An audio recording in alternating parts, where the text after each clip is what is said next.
nama saya Mira Nurlaila dengan nomor pokok mahasiswa 222151088 dari kelas 2022C, Program Studi Pendidikan Matematika, Fakultas Keguruan dan Ilmu Pendidikan Universitas Siliwangi.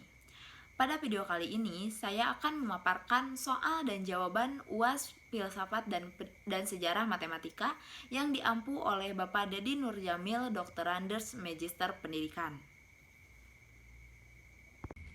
Untuk soal yang pertama yaitu bagaimana hubungan antara filsafat dan filsafat pendidikan serta bagaimana ciri-ciri filsafat dan filsafat pendidikan.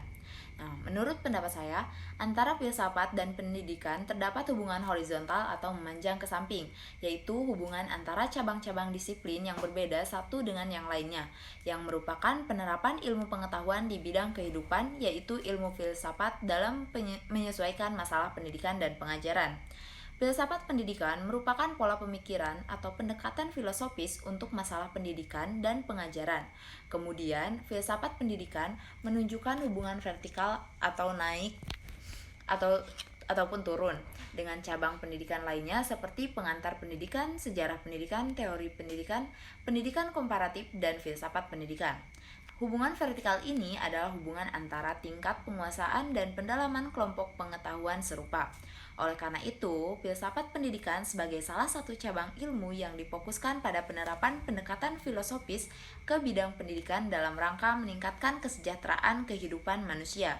Dalam buku Filsafat Pendidikan yang ditulis oleh Profesor Jalaluddin dan Dr. Anders Abdullah, mengatakan hubungan antara filsafat dan pendidikan sangat dekat satu sama lain. Kekuatan hubungan ini disebabkan oleh karena dua disiplin tersebut menghadapi masalah filosofis bersama-sama. Adapun ciri-ciri dari filsafat menurut Fadil Lubis, yaitu ada 3. Yang pertama, universal atau menyeluruh, yaitu pemikiran yang luas dan tidak ada aspek tertentu saja. Yang kedua, radikal atau mendasar, yaitu pemikiran yang dalam sampai kepada hasil yang fundamental dan esensial. Yang ketiga, sistematis, yaitu mengikuti pola dan metode berpikir yang runtut dan logis meskipun spekulatif. Kemudian beberapa ahli lain menambahkan ciri-ciri lain, yaitu yang pertama, deskriptif, yaitu suatu uraian yang terperinci tentang sesuatu, menjelaskan mengapa sesuatu berbuat begitu. Kemudian yang kedua ada kritis, yaitu mempertanyakan segala sesuatu termasuk hasil filsafat dan tidak menerima begitu saja apa yang terlihat sepintas yang dikatakan dan yang dilakukan masyarakat. Yang ketiga, analisis, yaitu mengulas dan mengkaji secara rinci dan menyeluruh mengenai sesuatu termasuk konsep dasar yang dengannya kita memikirkan dunia dan kehidupan manusia. Kemudian yang keempat ada evaluatif, yaitu dikatakan juga normatif. Maksudnya upaya sungguh-sungguh untuk menilai dan menyikapi segala persoalan yang dihadapi manusia. Yang kelima ada spekulatif, yaitu upaya akal budi manusia yang bersifat perekaan, penjelajahan, dan pengandaian dan tidak membatasi hanya pada rekaman indera dan pengamatan lahiriah. Kemudian soal yang kedua yaitu jelaskan perbedaan antara filsafat matematika dengan filsafat pendidikan matematika. Menurut pendapat saya, filsafat matematika adalah cabang dari filsafat yang mengkaji anggapan-anggapan filsafat, dasar-dasar dan dampak-dampak matematika. Sedangkan filsafat pendidikan matematika adalah filsafat yang mengkaji dasar-dasar pendidikan matematika dan mengacu pada masalah belajar dan mengajar. Jadi, filsafat matematika hanya terfokus pada pembahasan matematikanya saja. Sedangkan filsafat pendidikan matematika lebih terfokus pada pendidikannya, namun tetap masih berhubungan dengan pembahasan matematika. Kemudian soal yang ketiga yaitu apa tujuan dan fungsi filsafat pendidikan? Mengapa calon guru harus mempelajari filsafat pendidikan?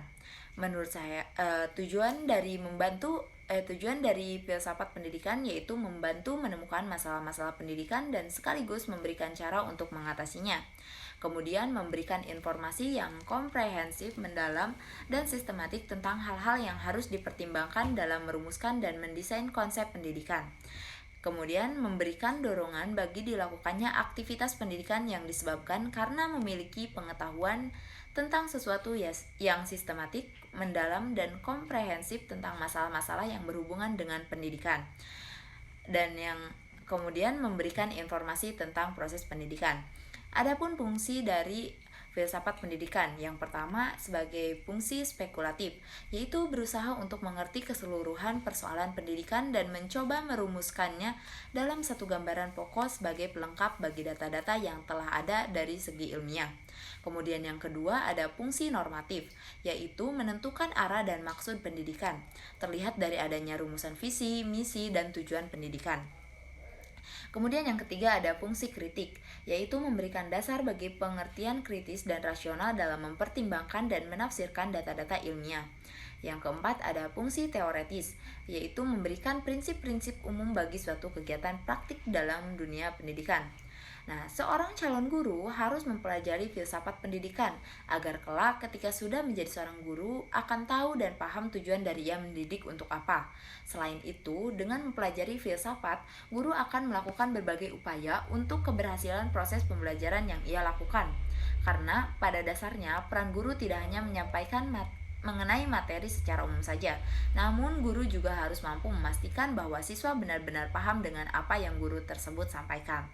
Kemudian soal yang keempat yaitu mengapa harus belajar filsafat matematika dan jelaskan setiap aliran filsafat matematika. Jawaban saya untuk memberikan rekaman sifat dan metodologi matematika dan untuk memahami matematika di dalam kehidupan manusia. Sifat logis dan terstruktur dari matematika itu sendiri membuat pengkajian ini meluas dan unik di antara filsafat-filsafat lainnya. Aliran filsafat matematika. Yang pertama, aliran logikalisme atau logisisme, yaitu pelopor aliran ini dikenal dengan nama Bertrand Arthur Russell. Ahli dari Inggris ini berpendapat bahwa matematika secara murni hanya berupa logika deduktif. Dalam hal ini, matematika dinyatakan sebagai bidang yang berada sama dengan logika, karena semua prinsip matematika diturunkan dari logika. Keduanya berkaitan, matematika bersifat logis dan logika bersifat matematis. Adapun yang dikemukakan oleh G. Leibniz memiliki dua pernyataan penting yang dikemukakan di dalam aliran ini, yaitu yang pertama, semua konsep matematika secara mutlak dapat disederhanakan pada konsep logika. Dan yang kedua, semua kebenaran matematika dapat dibuktikan dari aksioma dan aturan melalui penarikan kesimpulan secara logika semata. Kemudian aliran yang kedua yaitu aliran formalisme. Pelopor aliran ini adalah David Hilbert dari Jerman. Matematika disebutkan sebagai sistem simbol yang formal. Dalam istilah populer, formalisme merupakan pandangan bahwa sebuah permainan formal yang tidak berarti yang dimainkan dengan tanda-tanda di atas kertas mengikuti aturan-aturan. Menurut Ernest, formalis memiliki dua tesis, yaitu yang pertama, matematika dapat dinyatakan sebagai sistem formal yang tidak dapat ditafsirkan sembarangan.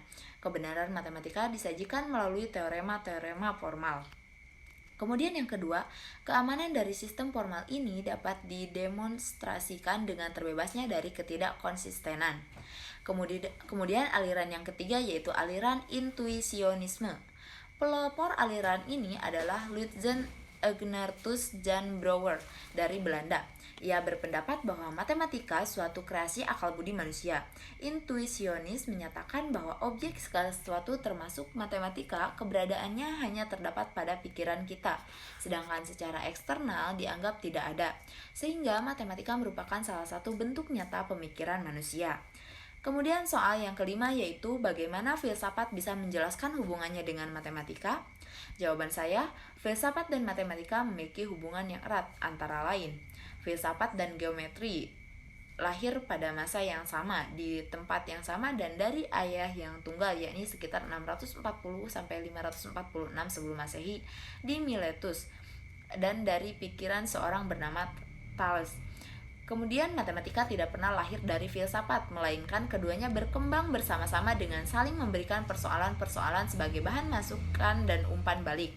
Kemudian adanya hubungan timbal balik dan saling berpengaruh antara filsafat dan matematika dipacu pula oleh filsuf Zeno dan Elea. Zeno memperbincangkan paradoks-paradoks yang bertalian dengan pengertian-pengertian gerak, waktu, dan ruang yang kemudian selama berabad-abad membingungkan para filsuf dan ahli matematik. Mungkin sekian yang dapat saya sampaikan. Mohon maaf apabila ada kesalahan. Wassalamualaikum warahmatullahi wabarakatuh.